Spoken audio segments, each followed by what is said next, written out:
Okay, so I'm not sure if everybody is aware of this, but since the war started in the Middle East, I'm going to call it a war. I mean, it is what it is. But since it started, Iran has directly or indirectly attacked 15 different countries or their military forces. Let me read out the countries to you.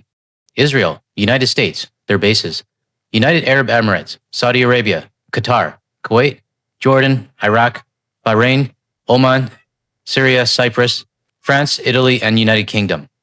Now, just to clarify, I wasn't on the soil of the United States, France, Italy, or United Kingdom. It was in their military bases.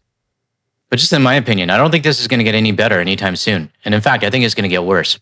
In my last video, I showed this screenshot of the United States sending over 17 more Air Force tankers to the Middle East. Now, I don't know what's in it. I mean, it could be troops, it could be equipment, or whatever else. But that is a lot of military assets to be sending over to the Middle East. But with all the neighboring countries being attacked by Iran, it is causing a big void when it comes to airspace in the region. I just took this screenshot to add to the video a few seconds ago. And it's been like this for the last 2 or 3 days. Some major airports in there are not even having flights coming in or out. Occasionally, I'll see a plane trying to go right through, but then it does like a U-turn. I have to wonder what the pilot is thinking, flying through a war zone. I mean, do you think it's really a good idea? Anyways, with all these airports closed, it's starting to cause a lot of cancellations. And in this video, I'm going to show a few stories from Canadians who are stranded in the area, just trying to find their way back home to Canada. The backdrop for today's video comes from YUL Spotter, who's been a great supporter of the channel, and he took this photo at the Air Gatineau Air Show in Quebec. YUL Spotter has been my go-to person when it comes to aviation and airlines, so I would like to publicly thank him for all of his support to my channel. I actually just realized, the co-host cartoon actually makes it look like she's on the taxiway screaming. Well, she's definitely going to be screaming in this video. Thanks again, YUL Spotter, for sending this over to me. Okay, let's get started on the first report. This is the sky near Doha Sunday night. Iranian missiles and drones being intercepted mid-air. The city eerily quiet otherwise, everyone urged to avoid outings. Canadians among thousands of travelers grounded here. There was an initial warning, like morning explosions that did kind of wake some of us up, but it's been fairly quiet today. 16 Queen's University students were en route home from a field excursion in Sri Lanka when their flight was diverted to Doha, the airline covering their hotel and meals. The professor that is with them, Stephen Lougheed, I just cannot express enough appreciation. If you ask me, I think these students are lucky because the airlines are paying for their hotel and food. Not a lot of airlines will do that, or there'll be a lot of roadblocks to try to get something. I can totally understand the frustration of people being stranded right now. But in a situation like this, which has never really happened in our lifetime, or at least my lifetime, I would be more thankful that I'm on the ground and not trying to fly through a war zone. Jen Gordon's daughter is there too. If any of the students are watching this news report, to just know that all of your family and friends are thinking of you every minute. We landed just about 5 minutes before they closed the airspace. Fitness instructor Rachel Draghi is in Kuwait. She's supposed to leave Sunday. I haven't pursued an exit strategy. I'm assuming or hoping that the flights will be available for me to get on come Sunday. It has implications for everybody around the world, and people should be aware, and people should have Plan B and Plan Cs. More than 3,000 flights were canceled after the strikes on Iran. The UAE says it's paying for hotels and meals for all affected passengers. Monday, Emirates Airlines said it would begin operating a limited number of flights by evening. Dubai airports also said they would resume limited operations. Stranded Canadians are cautious. As much as I want to get out, there's still explosions. I don't know if it's safe to fly out. Some feel there's been a lack of urgency from the federal government. Every time we talk to the embassy in Canada about the emergency, they say they have nothing to share. There are reports the British government may be working on potential plans to evacuate stranded UK nationals. So far, Ottawa hasn't indicated whether it's exploring the same. Global Affairs says Canadians in the region should prepare contingency plans that don't involve the government. Now, if I heard that, I would also be frustrated as well. I would want to at least know that my Canadian government is planning something, just like the UK government. But at the time I'm recording this video, it looks like Qatar, as well as Dubai, is starting to have some activity coming out of their airports. So hopefully the Canadians and international tourists who are stranded in the region are able to leave safely soon. Now, this next report actually interviews a Canadian who is in Dubai right now, and he explains what he's experiencing right now while trying to wait to get out of the country. Let's take a look at the report. With the turmoil in the Middle East, many Canadians have been left stranded there, including Torontonian Devin Ramator in Dubai. And Devin joins us live this morning from Dubai for more on this. So, Devin, appreciate you talking to us this morning. What is the circumstances that led you to getting stuck there? Were you on your way out and then your flight was canceled? How did this all come about? Good afternoon from Dubai. Thank you for having me. We were scheduled to leave Dubai yesterday. On Saturday, we were just on an excursion and we got word that the war started. So immediately we tried to book an emergency flight out for the same night. Since then, our flight has been rescheduled 3 times, including the other one that we booked. It all kind of happened so fast. And the first day that it happened, we received an emergency alert here, like a SMS text sort of system. And it said something on the line of detected missile potentially incoming, immediately shelter. So we have to run down 29 flights of stairs here with luggage in hand, just not knowing what the situation is. And since then, we've heard, I'm not sure if it's verified or not, but through news sources here that over 500 missiles have been intercepted in the UAE. And they seem to be specifically targeting Dubai. We're right by the bridge here. Dubai and Abu Dhabi seem to be targeted right now. So that's the situation we're in. Now, I've been to Dubai once, and this was for work, well before COVID. And these are some of the pictures I took while I was there. When he said Burj, if he's referring to the Burj Khalifa, then he's staying right around this area. If he was referring to the Burj Al Arab, then he would be staying around where these photos are. Both areas are heavily filled with tourists and tourist attractions. It's not a place where you would expect a drone or a missile to explode. I've always wanted to go back because my wife has never been. But even after things settle down, I would have to think twice if I would want to go again. Okay, that must be terrifying for you and the other people in the city right now. Are you in touch with the Canadian Embassy? Are you receiving any kind of support as you're kind of waiting in limbo to get home? So we did reach out. So we're kind of we kind of feel like we're on our own trying to do the research and figure out what's happening. Obviously, no one's reached out to us, but we did realize in our research that we have to register for Canadian travelers abroad, which we did promptly as soon as we figured this out on Saturday. It's like 6 p.m. on Monday right now here.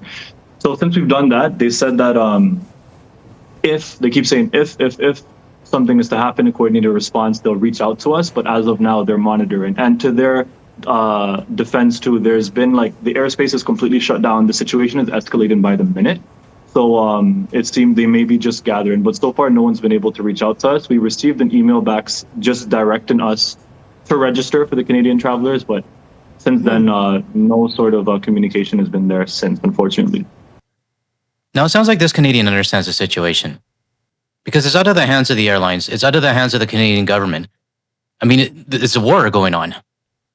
And it's not like you can take a bus or a train to another airport because they're all closed. I know it's easy for me to say because I'm not in the region, but if I was in that region, I would just have to assess the situation that I'm in and accept that, yes, I probably am on my own for a little bit. But again, as I said earlier, I would be more happy that I'm on the ground versus trying to fly through a war. So, Devin, what's this like for you? I mean, you did not expect this when you flew to Dubai, and now here you are trying to get out, but you can't because a war has broken out. Just personally, what's it like? How are you feeling? For us, my family here, my 2 parents and my sister, it's scary, internally scary, of course. We are, it's our first time in Dubai. From what we hear, it's one of the safer places, if not the safest in the region. But once something like this happens, you quickly realize that nothing's really up to you. The defense is doing a great job here, but missiles are seeping through here. So it's a surreal experience, man. Just to be a part of this with the family. We're thankful we're together. Mentally we've been doing well, but the situation, as I mentioned, is escalating. So it's scary for us, man. I like this guy's attitude towards what's happening right now. Because there's 2 ways you can go. You can completely freak out, blame others, blame the airlines, or blame the Canadian or UAE government for not doing more. Or you can be thankful that you're in one of the better countries in the Middle East, and that you're safe and that you're with your family. Now, I'm going to cut his interview short because he just talks about whether or not he's allowed to go out or what the environment is like within Dubai. But if you want to take a look at the full interview, the link is in the description below. But this next interview I want to show you is from City News, and they talk to another Canadian that is also stranded in Dubai.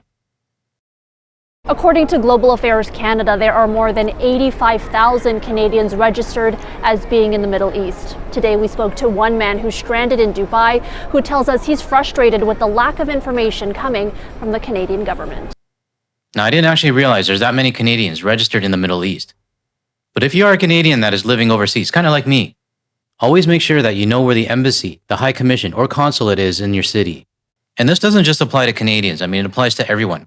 If you're going to be traveling outside of your country or staying outside of the country for a longer duration, always register with your country's embassy. I've been coming here from a very young age, and something like this has never happened before. It was Saturday evening when Omar Khan and his family first heard loud bangs in the night sky over Dubai, the UAE intercepting a wave of Iranian missiles and drones, according to its defense ministry. Obviously, we got worried for our safety and wanted to, see if it was anything nearby. But we were being told that to stay indoors. He says he's been following local safety notices ever since, but now he has a different concern: how to fly back home to Toronto. Khan was supposed to leave on Sunday, but his Emirates flight was cancelled, with the war in Iran throwing air travel in the Middle East into chaos. Khan says he is registered with the Canadian government as a resident abroad, but has not heard from officials about any help getting home. When Israel attacked Iran last June, Canada helped evacuate citizens from Israel and Iran once they reached neighboring countries. Now, I get in the past that the Canadian government helped to evacuate people when they reached the neighboring countries. But this time's a little bit different, especially because the neighboring countries are also being attacked as well. In a statement Monday morning, Global Affairs Canada said in part, quote, "Our ability to provide consular services to Canadians during an active conflict is limited, with priority given to provision of essential services such as the processing of travel documents. If you are in an affected country, prepare contingency plans that don't rely on the Government of Canada's assistance for departure. When air travel and/or land crossing are available, information will be shared with Canadians who have registered with ROCA to inform their individual travel decisions." That I felt was a little bit, maybe if not disappointing. Like, I hope they realize that they should reach out to us again and maybe do provide us something more exact. Emirates Airlines says it has begun operating a limited number of flights. Khan tells me he will try getting in touch with them tomorrow to find his way home. In the meantime, here at home, Air Canada announcing that it is now suspending flights to Israel and Dubai until March 22nd. Now, I can understand anybody that's stranded in the Middle East. If they read that message from the government of Canada, I would probably be saying WTF as well. But after I come to my senses and not let my emotions get to me, I would then realize it's not in the hands of the Canadian or UAE government or even the airlines. And to be honest, I would be happy that the UAE defense system is doing its job. But within the last month, we've had two major global situations that have happened. The first one is in Puerto Vallarta, where many Canadians were stranded there, who mentioned he was in Puerto Vallarta and just got home. I'm glad he's safe. And the second is this whole conflict in the Middle East. I know many Canadians and international viewers of my channel still want to go on vacation. But with what's transpiring over the last couple months, it might actually be better to stay home for a little bit, or instead explore your own country. Okay, everyone, that's all I got for this video. If you found any value in anything I said today, or you want to hear more from a Canadian and international perspective without the US bias, make sure you hit the like and subscribe button below. That way you're notified of my future videos. Thanks, everyone. I will catch you in the next one.